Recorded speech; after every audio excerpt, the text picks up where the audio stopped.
10 जून दोन्ही राष्ट्रवादीचा वर्धापन दिन दणक्यात साजरा झाला पाहिजेत या दृष्टीने शरद पवार यांनी एक मोठा निर्णय घेतलेला आहे, ज्यामुळे महाराष्ट्राच्या राजकारणात भूकंप, परंतु दोन्ही राष्ट्रवादीचं भलं होणार आहे. तो काय निर्णय आहे तो बघण्याआधी ज्या घटना राजकीय घडलेल्या आहेत त्याचे सगळे बिंदू आपल्याला जोडावे लागतील. प्रफुल्ल पटेल गप्प काय, पार्थ पवार यांची हुकुमशाही, तरी सुनील तटकरे का सबुरीची भाषा बोलत आहेत. छगन भुजबळ खासदार व्हायचं आहे तरी देखील कशा पद्धतीने बोलत आहेत. सुप्रिया सुळे, देशामध्ये महागाई वाढलेली आहे, बेरोजगारी वाढलेली, अनेक ज्वलंत प्रश्न असताना पंतप्रधान नरेंद्र मोदी यांनी सर्वपक्षीय बैठक घेतली पाहिजे असं का म्हणत आहे. पंतप्रधान नरेंद्र मोदी हे जगामध्ये भारताची मान उंचावेल अशा प्रकारचे दौरे करत आहेत असं शरद पवारांनी का म्हटलेलं आहे. शरद पवारांनी याच्या आधी अनेक ज्या मुलाखती दिग्गज पत्रकारांना दिलेल्या आहेत त्याच्यामध्ये त्यांनी कोणते संकेत दिलेले आहेत. प्रशांत तनपुरे हे भारतीय जनता पार्टीमध्ये थेट गेले तरी जयंत पाटील फारसं काही मला माहीत नव्हतं असं का म्हणालेले आहेत. मुख्यमंत्री देवेंद्र फडणवीस राष्ट्रवादीला अर्थमंत्रीपद केव्हा द्यायचंय त्यांना मागू तर द्या असं का म्हणत आहेत. हे सगळे जे बिंदू आहेत हे लक्षात घ्या आणि आपण या व्हिडिओमध्ये जी काही चर्चा करतोय, जो काही निष्कर्ष काढणार आहोत, तो निष्कर्ष म्हणजे शरद पवारांचा जो मोठा निर्णय तो म्हणजे त्यांचा निवृत्त होण्याची मानसिकता आणि त्या निर्णयाप्रत ते आलेले आहेत. एकूणच हा जो विषय आहे हा महाराष्ट्राच्या राजकारणाला नवी दिशा देणारा आहे. अजितदादा पवार यांचं अकाली निधन आणि त्यानंतर दोन्ही राष्ट्रवादींमध्ये जे काही चाललेलं आहे त्यावर एक मात्रा म्हणजे शरद पवारांची निवृत्ती आणि त्या संबंधी त्यांनी ठरवलेलं आहे. या संबंधी राजकीय गोटामध्ये एक जबरदस्त चर्चा सुरू आहे आणि त्याच चर्चेबद्दल आपण बोलतोय. नमस्कार, जय महाराष्ट्र. मी डॉक्टर अनिल फळे. माझी आपल्याला विनंती की चॅनल सबस्क्राईब करावं, सबस्क्राईबचं बटन दाबावं आणि आपली प्रतिक्रिया बिनधास्तपणे नोंदवावी. हे बघा, पार्थ पवार खासदार हे पक्षावर ज्या पद्धतीने ताबा मिळवू पाहत आहेत किंवा मिळवलेला आहे, एकतर त्यांनी तटकरे पटेल यांची पदे काढून घेतलेली आहेत निवडणूक आयोगाला पत्रव्यवहार करून. आता ती कशी सावरली जाणार हे सुनील तटकरे स्वतःच सांगत आहेत की सुनेत्रा वहिनींनी कशा प्रकारे तांत्रिक चूक झालेली हे ट्विट करून सांगितलेलं आहे. पुढे त्याचं काय होणार आहे हे देखील बोललेले आहेत. त्या दरम्यान त्यांनी सुनील तटकरे यांनी घाईघाईमध्ये 3 वर्ष नंतर शरद पवारांची सिल्वर वॉकवर भेट घेतलेली आहे. प्रफुल्ल पटेलांनी देखील घेतलेली आहे. याच्यामध्ये नेमकं काय बोलणं झालेलं आहे की आता ही जी कुठलाही अहंकार बाजूला ठेवून आपल्याला राजकीय दृष्ट्या जो सुईचा निर्णय घ्यावा लागणार आहे आणि केवळ पार्थ पवार यांच्या अशा वर्तणुकीला कंटाळून नाही तर एकूण जे राजकीय भविष्य जे आहे, म्हणजे पार्थ पवार असं चुकीचं वागले असते, बोलले असते, कारवाई केली असती तर असं करावं लागलं असतं का? असं नाही. त्यांनी ते केलं असतं काय, नसतं केलं काय. शरद पवारांना निवृत्त व्हायचंय. का निवृत्त व्हायचं? 2029 मध्ये निवडणुका आहे, दरम्यानच्या काळामध्ये निवडणुका नाही. त्यांच्या शरदचंद्र पवार राष्ट्रवादी काँग्रेसचं जे संख्याबळ आहे, 10 आमदार आहेत, 8 खासदार आहेत. आता 8 खासदार आहेत ते जास्त परिणामकारक आहेत दिल्लीच्या तख्तासाठी, ज्याची गरज भारतीय जनता पार्टीच्या शीर्षस्थ नेतृत्वाला म्हणजे मोदी आणि शहांना अधिक आहे. ते जर बळ मिळालं तर आपल्याला काय हरकत. विलिनीकरणाची जेव्हा जेव्हा चर्चा अलीकडच्या काळामध्ये झाली त्यावेळेला मुख्यमंत्री देवेंद्र फडणवीस काय म्हणाले की आमच्या बरोबर राष्ट्रवादी सत्तेमध्ये आहे, त्यामुळे विलिनीकरणाचा निर्णय जर घ्यायचा असेल तर आधी आम्हाला विचारावं लागेल. मग तटकरे आणि पटेल, छगन भुजबळ, मुंडे या चौकडीने जे काही केलं ते या भारतीय जनता पार्टीच्या सांगण्यावरूनच केलं. पण इथे मात्र एक लक्षात घ्या की भारतीय जनता पार्टीला राष्ट्रवादीबद्दल फार काही सहानुभूती नाही.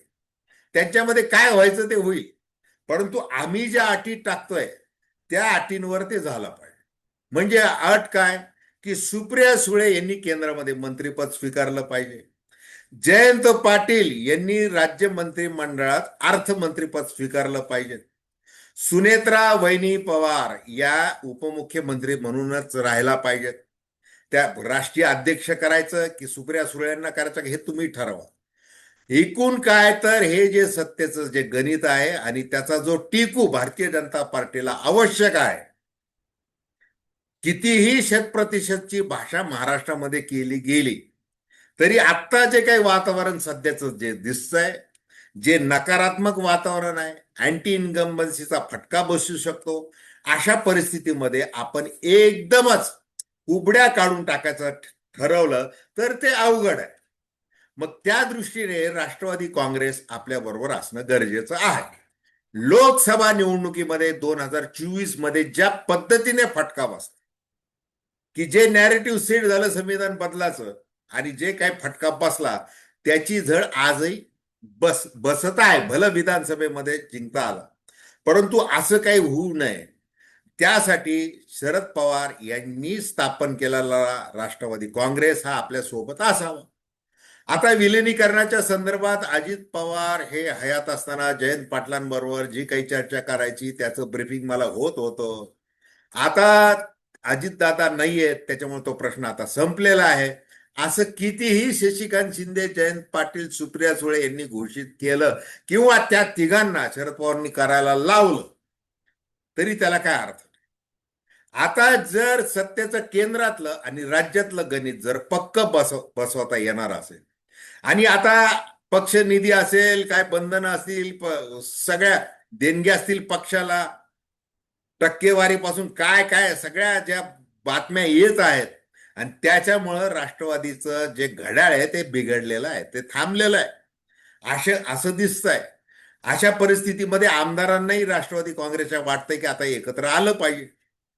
आता मधल्या काळात जे तटकरे पटेल हे जे काही घडलेलं आहे आणि ते पुढेही घडणार आहे, मग या दोघांना जो काही धडा शिकवायचा तो नियतीने शिकवलेला आहे. आपण वेगळं काही करायची गरज नाही.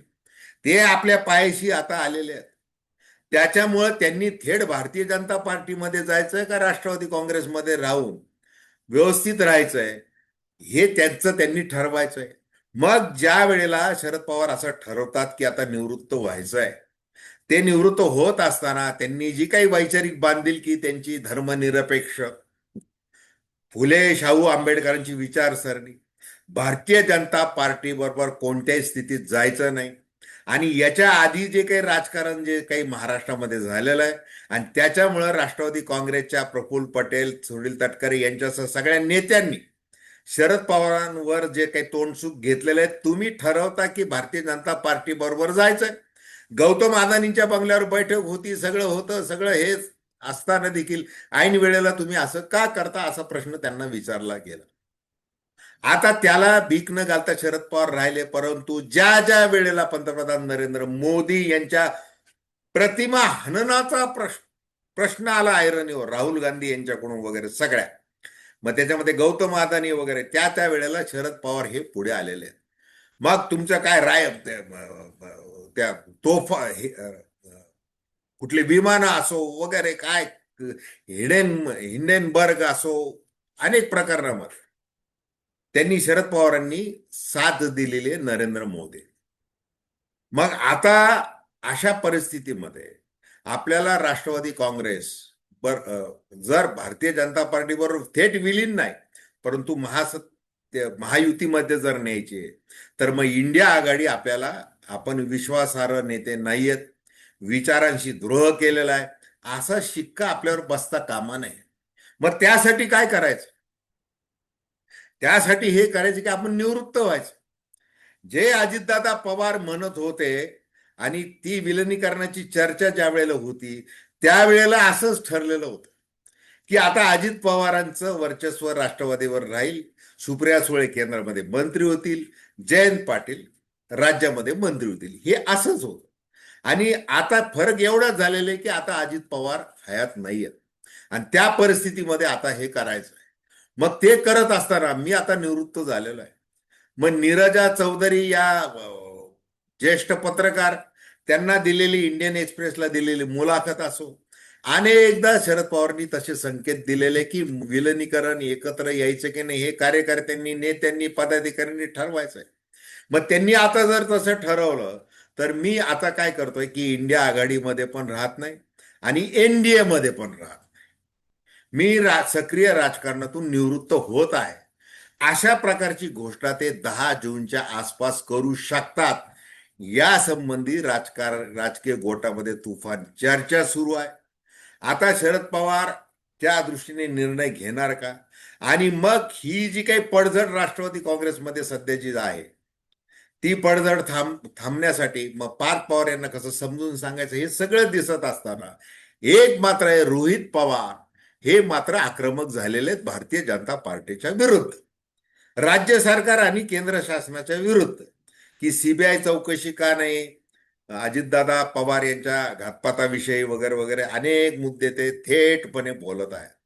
त्यांच्या डोक्यामध्ये मात्र हे विलिनीकरण किंवा एनडीए मध्ये जाणं असं न करता, जसं ते बारामतीला ज्या वेळेला मतदान होत होतं विधानसभेचं पोटनिवडणुकीमध्ये, त्या दिवशी सकाळी ते बोलले की 2029 मध्ये बारामतीमध्ये पवार विरुद्ध पवार होऊ शकतं. हे का बोलले ते?